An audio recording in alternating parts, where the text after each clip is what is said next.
The 7 levels of Marvel gods, explained. Level 1. Earthly gods. Sits at the foundation of Marvel's divine, and it begins not in the stars, not in the multiverse, but here. On Earth, these are the earthly gods. The Olympians, Asgard's minor deities, the Egyptian Ennead, and every pantheon whose legends inspired human myth long before the first superhero ever took flight. They aren't abstract concepts or cosmic laws.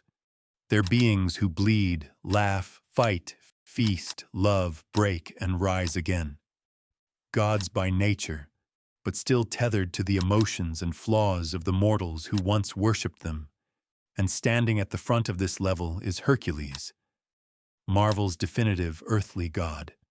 Heracles, the son of Zeus and Alcmene, walks the line between mortal and divine in a way that makes him the perfect representative of Level 1. He isn't a cosmic constant. He isn't a universal overseer. He isn't rewriting existence. He's something simpler, older, and more visceral. The archetype of impossible strength, the kind of warrior whose footsteps echo across centuries. Marvel's Hercules is a powerhouse in the purest sense. His strength comfortably breaks the 100-ton threshold, and depending on the writer or era, it climbs well into the 150-ton range. Raw lifting power alone puts him above most of Earth's superheroes, including Thor in moments of pure physical contest. He's gone toe-to-toe with the Hulk, held up the heavens like his mythological counterpart, wrestled gods, smashed through titans, and even punched celestials hard enough to make them take notice. This isn't metaphor. This is canon. When Hercules swings, mountains tremble, but physical strength is only one piece of his divinity. His Olympian physiology grants him near-limitless stamina. He can fight for days without tiring blades break against his skin. Bullets bounce harmlessly, and poisons rarely do more than irritate him, and above all else, Hercules is immortal, not lives a long time. Immortal. Thousands of years old, unchanged since the age of myth. Yet these gods, for all their power, are not untouchable. What sets Level 1 apart is that these divine beings are shaped by emotion. They get angry, they fall in love, they boast, they celebrate, they grieve. Hercules drinks too much, fights too quickly, loves too freely, and talks too loudly. Ares burns with perpetual aggression. Athena's pride is as sharp as her intellect. Their flaws are not cosmic, they're human, just magnified to godly proportions. And that's why they remain at Level 1. Their scale is planetary. Their battles shake cities, not galaxies. Their influence shapes cultures, not timelines. They can destroy armies, but not universes. They are the gods you can stand in front of, if you're brave enough or foolish enough to try. Earthly gods represent power grounded in myth. They are the living symbols of humanity's oldest stories. Larger-than-life champions who fight with fists, fire, wisdom, and wrath, but who are still bound to the world and its rules. They're stronger than heroes, weaker than abstracts, and forever caught between legend and limitation. Hercules leads this level not because he's perfect, but because he's the closest thing Earth has to a god who walks, drinks, fights, and laughs among mortals. A divine powerhouse, just not a cosmic one. Level 2. The Pantheon leaders. Level 2 is where godhood stops being a story about strength and starts becoming a story about sovereignty. These are the Pantheon leaders, Guy Fathers, Odin of Asgard, Zeus of Olympus, Vishnu of the Hindu pantheon, and countless others across Earth's mythic tapestry who command entire realms, entire civilizations, entire hierarchies of gods beneath them. If Level 1 represents gods who can lift mountains, Level 2 represents gods who can reshape worlds. Odin stands at the front of this tier because he is the blueprint for what a pantheon leader truly is. The All-Father, the ruler of Asgard, the architect of myth, magic, and war. Odin doesn't just fight monsters, he negotiates with cosmic entities, bargains with fate, and stands shoulder to shoulder with beings who could erase planets with a thought. Where Hercules is a warrior, Odin is an empire. The key to Odin's power is the Odin Force, an ancient reservoir of cosmic magic that makes his strength, intellect, and mystical abilities operate on a scale far beyond any earthly god. With it, he can project energy strong enough to destroy galaxies, manipulate matter down to fundamental particles, read minds across worlds, and even bend time itself. When Odin chooses to unleash the full might of the Odin Force, he can battle cosmic titans like Galactus not as a victim, but as an equal, even forcing the Devourer of Worlds to retreat, one of the few beings capable of doing so. But physical feats only tell part of the story. Skyfathers command the spiritual, political, and metaphysical infrastructure of their realms. Odin isn't just a king of warriors. He is the guarantor of the 9 realms, their protector, their judge, and their executioner. Zeus isn't just a thunder god. He is the fulcrum of Olympus, the source of authority that cascades down through hundreds of divine beings. Vishnu doesn't just watch over mortals. He maintains cosmic order itself within his pantheon's narrative. What makes level 2 so distinct is scale. Pantheon leaders can shatter planets, but they can also create them.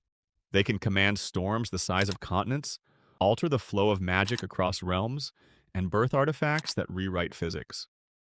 They are the keystones of their mythic ecosystems. Remove them, and entire pantheons collapse. Yet for all their might, they remain tied to their domains. Odin is strongest in Asgard. Zeus is strongest on Olympus. Their power, while immense, is contextual, rooted in worship, mythology, and magical structures that limit how far their influence can reach. And that limitation is what keeps them at level 2 instead of ascending further. They're rulers, not cosmic abstractions. Kings, not universes. Magic incarnations, not multiversal constants. Level 1 gods can topple armies. Level 2 gods can rewrite legends, but above them waits a scale of divinity that no realm can contain. Because the moment power leaves the bounds of myth, it becomes cosmic. Level 3, the cosmic deities. Level 3 is where godhood stops being myth and becomes physics. These are the cosmic deities, beings not worshipped because of legend, but because their very existence shapes galaxies, civilizations, and the architecture of reality. If level 1 is strength and level 2 is sovereignty, level 3 is function. These gods don't rule realms. They maintain the universe. And no being embodies this level more perfectly than Galactus, the devourer of worlds.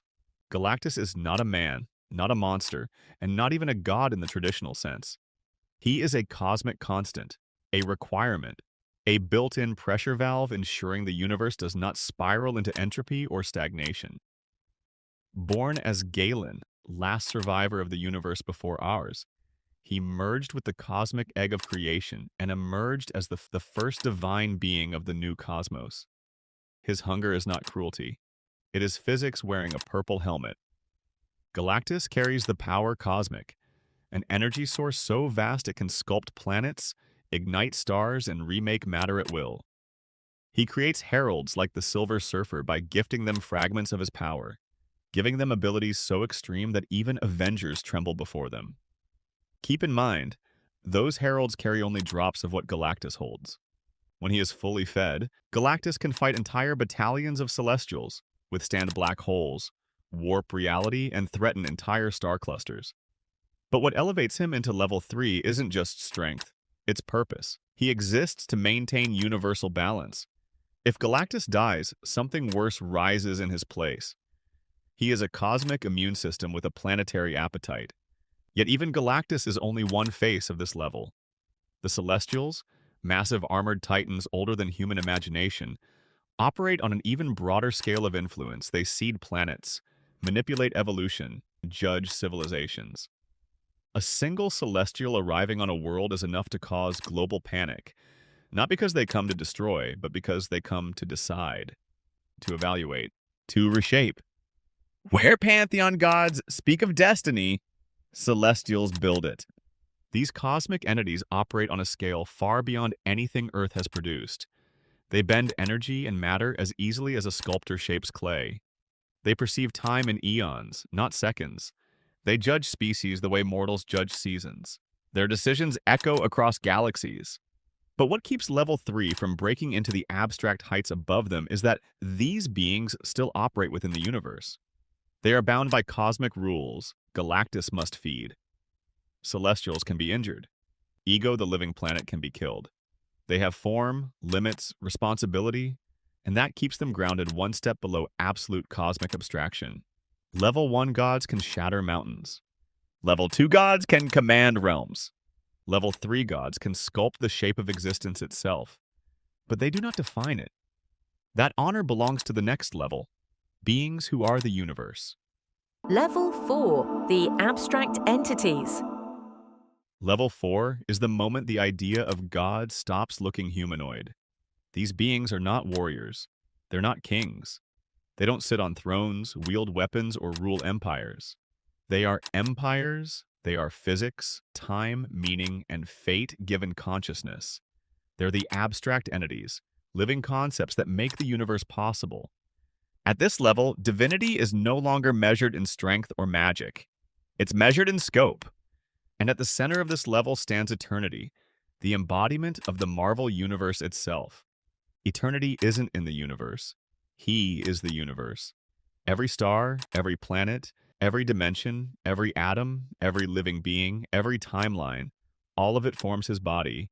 When eternity speaks, entire realities tremble. When he grieves, supernovas burst. When he is threatened, the universe itself enters crisis. If Galactus is a cosmic function, eternity is the cosmic operating system. Eternity's power isn't about feats, it's about authority. He can rewrite physics, alter time, resurrect worlds, or collapse galaxies back into primordial chaos. With a thought, he sees every moment at once. He exists everywhere simultaneously. He perceives threats not as individuals, but as distortions in his own being. He doesn't fight villains, he fights principles. Entropy, imbalance, metaphysical corruption. And he is not alone. His counterpart, Infinity, represents the totality of time, the endless forward motion of existence. She is the concept of eternity's breath, the reason tomorrow follows today. Death is the end of all things, the quiet tide that pulls everything back into stillness when its time is done. Thanos' obsession with her isn't romance. It's worship of a force that stands equal to life and order. Oblivion is the infinite void, the nothingness that surrounds and predates existence itself. Where eternity is the universe's presence, oblivion is its absence. Both are required. Both define each other. These beings don't fight in the way mortals understand. They clash in metaphysical storms that rewrite existence. They debate in cosmic language. Their wars are waged on the fabric of reality itself. But despite all this, level 4 beings have limits. And that's what keeps them here instead of ascending higher. They are bound to one universe, one set of timelines, one cosmic ecosystem. There are infinite versions of eternity, one per universe in the multiverse. One eternity can be wounded, imprisoned, or even temporarily destroyed, but only within the boundaries of its own reality. The multiverse carries countless reflections of these abstracts. And above all of them sits a higher judge. Level 1 gods punch mountains. Level 2 gods rule myths. Level 3 gods shape galaxies. Level 4 gods are the universe, but they are not the final authority. There exists a power that watches over all eternities, over all universes, over all cosmic laws, and judges them. That's where we go next. Level 5, the multiversal powers. Level 5 is where we leave the universe behind. Not metaphorically, literally. This is the level where power extends beyond any single cosmos, any singular reality, any timeline or dimension. This is where beings don't operate within creation. They operate over it. Here, one entity reigns supreme, the living tribunal. If eternity is one universe, the tribunal is all universes at once. Every timeline, every variant, every divergent reality. He sees them, judges them, and balances them. He doesn't protect worlds. He protects existence as a structure. The tribunal's form is symbolic. 3 faces, each representing a principle required for a multiverse to function. Equity, the measure of fairness. Necessity, the weight of what must be. Vengeance, the inevitable consequence of imbalance. The fourth side of his head is covered, the face of the one above all, the only being whose authority eclipses his. Where level 4 abstracts are conceptual manifestation, the tribunal is judicial, will made manifest. His power is absolute within the multiverse. He doesn't negotiate. He doesn't ask. He simply rules. And his rulings are not symbolic. He has erased entire universes because they posed a threat to the balance of creation. He has nullified cosmic weapons, punished godlike entities, and intervened in crises so massive that existence itself was at stake. During the Infinity Gauntlet saga, Thanos wielded 6 Infinity Stones, ultimate power over his universe. He annihilated billions. He rewrote matter. He controlled time. The Living Tribunal looked at him and did nothing. Not because Thanos was too strong, but because the Tribunal saw it as a local issue, a single universe's problem. But when Adam Warlock attempted to wield the gauntlet to reshape reality itself, the Tribunal intervened instantly. He shut down the Infinity Stones across the multiverse. He decided their combined power was too dangerous, and with a single command, rewrote their functionality. That's the scale of level 5, but even here there are limits. And those limits define this level. Despite his unimaginable authority, the Tribunal is not omnipotent. He can be overruled by the one above all. He can be killed, though it takes power that breaks the rules of existence itself. During time runs out, the Beyonders ambushed and destroyed him, causing multiversal collapse. His death was treated not as a crime, but as a catastrophic cosmic malfunction, like someone breaking the hinges of reality's door. His destruction proved 2 things. The Tribunal is the mightiest being within the multiverse. But he is still part of the system he governs, not outside it. That's why he sits squarely at level 5. Level 1 gods shape myth. Level 2 gods shape realms. Level 3 gods shape galaxies. Level 4 gods shape universes.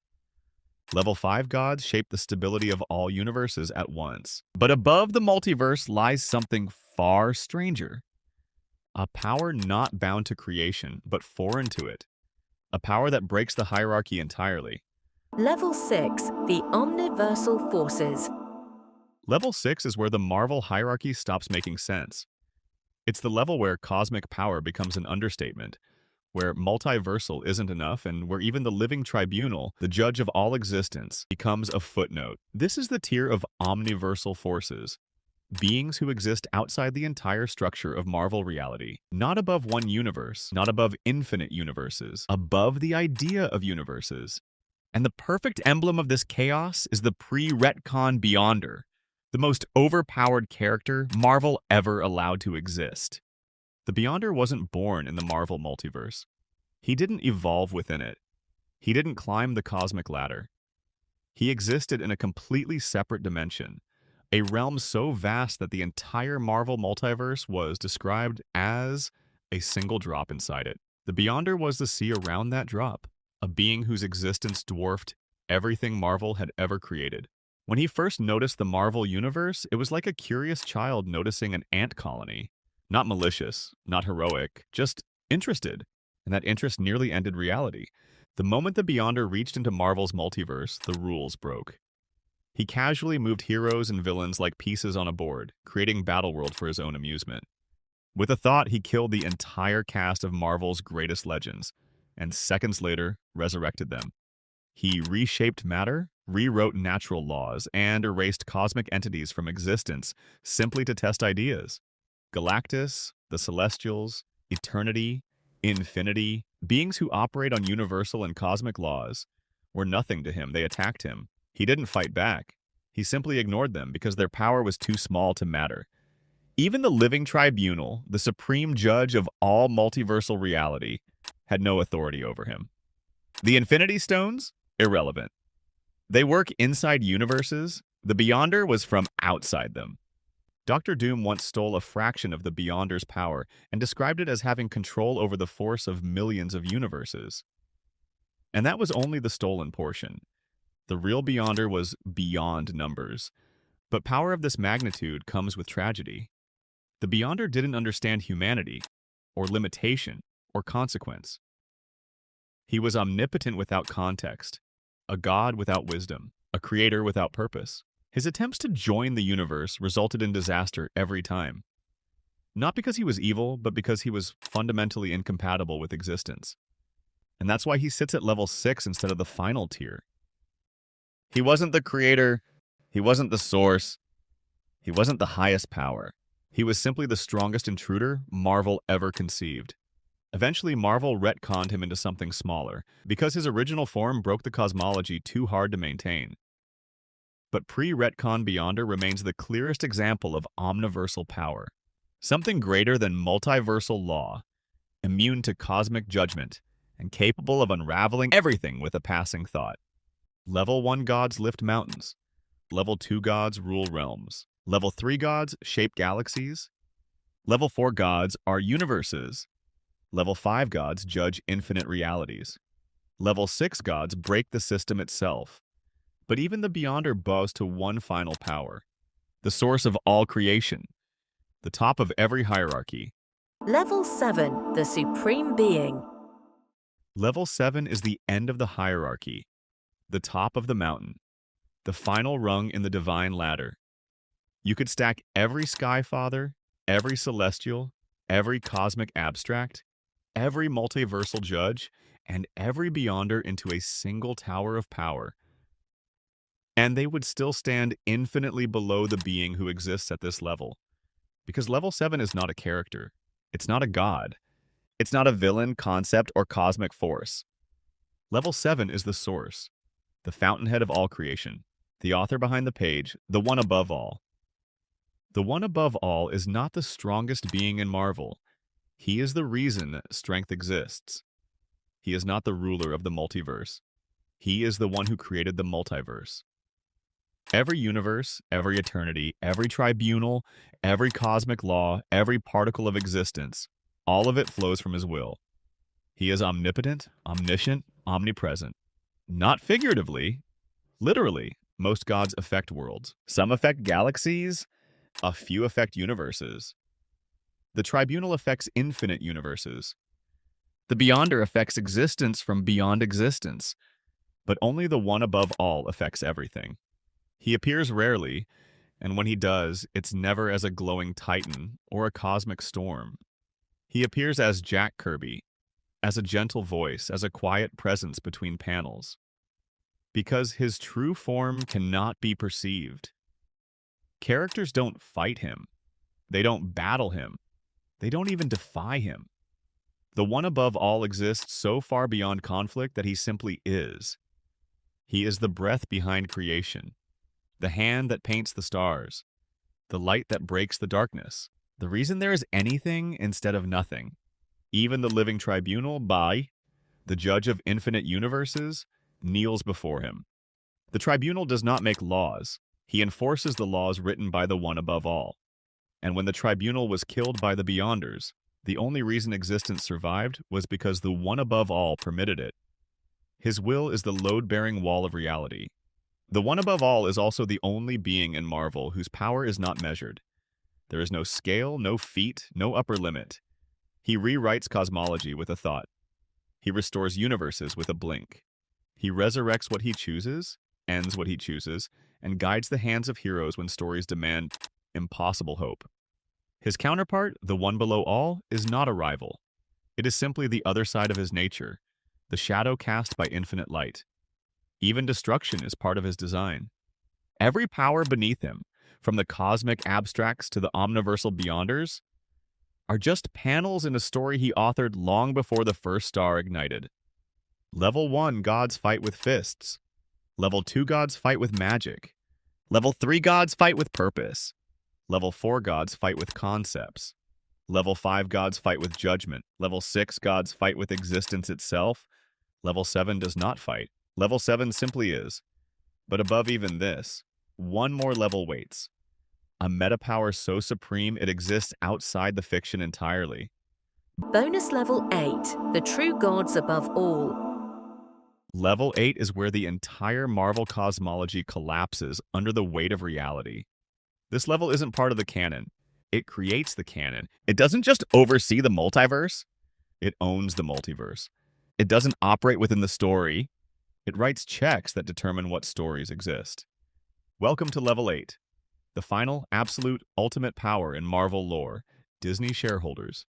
Because let's be honest, once you step outside the panels, past the cosmic abstracts, past the tribunal, past the beyonders, past even the one above all, there's another force, a real-world force, whose influence makes every cosmic being in Marvel look like background extras.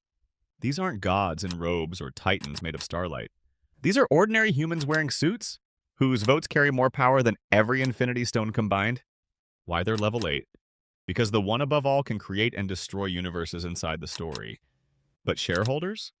They can create or destroy the story itself. They control budgets. They greenlight movies. They approve reboots. They cancel comic lines. They resurrect dead characters if the toy sales spike. Galactus needs planets to survive. Shareholders need quarterly revenue. Guess who's more dangerous? They decide what's canon. Was the Beyonder too strong? Retcon him. Is the Living Tribunal too confusing? Rewrite him. Is Wanda too powerful for future movies? Nerf her. Is Kang causing brand risk? Replace him. Even the one above all's rare appearances, often drawn as Jack Kirby, exist because creators decided he should. And creators exist under editors, who exist under publishers, who exist under executives, who answer to the one force above every cosmic hierarchy, profit. The power feats of Level 8 are insane. They erased Fox's X-Men universe with a pen stroke. They revived Spider-Man's MCU status by negotiating a multiversal trade deal with Sony. They rebooted entire animated universes because the merchandising numbers dipped. They made the Beyonder weaker because he was too strong for storytelling balance. They turned the Infinity Stones into paperweights in the TVA because the plot needed it. They made Eternals canon, and then uncanon, and then soft canon, depending on how meetings went. The Living Tribunal may judge universes, but shareholders judge budgets, and that determines everything. Their only limitation: shareholders are not omnipotent. They answer to an even higher entity, the market. If the stock dips, stories change, characters evolve, timelines reset, universes collapse. They are the only beings capable of rewriting Marvel reality based on earnings calls. Why they surpass the one above all? The one above all is the supreme being inside the Marvel Omniverse. But shareholders? They are the supreme beings over the Marvel Omniverse. A level so powerful that even omnipotence is just another brand asset. And there you have it, the complete divine hierarchy of the Marvel Universe. From the flawed warriors of ancient myth all the way up to the real-world beings who can erase entire timelines with a boardroom vote. 7 levels inside the story, 1 level outside it, and an entire spectrum of power that shows just how wild Marvel cosmology really is. From Hercules lifting mountains, to Odin bending realms, to Galactus balancing galaxies, to eternity being the cosmos, to the Living Tribunal judging infinite universes, to the Beyonder breaking the rulebook from outside reality, to the one above all writing existence itself, all the way to the shareholders who decide if any of it continues next fiscal quarter. No matter which level you're looking at, every rung tells us something important. In Marvel, the question isn't just how powerful a god is. It's what they represent: myth, magic, science, physics, creation, profit, all of it woven into one impossible ladder. But now I want to hear from you. Which level should get its own full breakdown next? Should we dive deeper into the Celestials? Do a full origin story on the Tribunal? Or go absolutely insane and map out all known Beyonder feats? Comment your pick down below. If you enjoyed this cosmic ride, hit the like button, subscribe, and turn on the notification bell so you never miss another deep dive just like this. Thanks for watching, and remember, in the Marvel Universe, even gods have someone they answer to.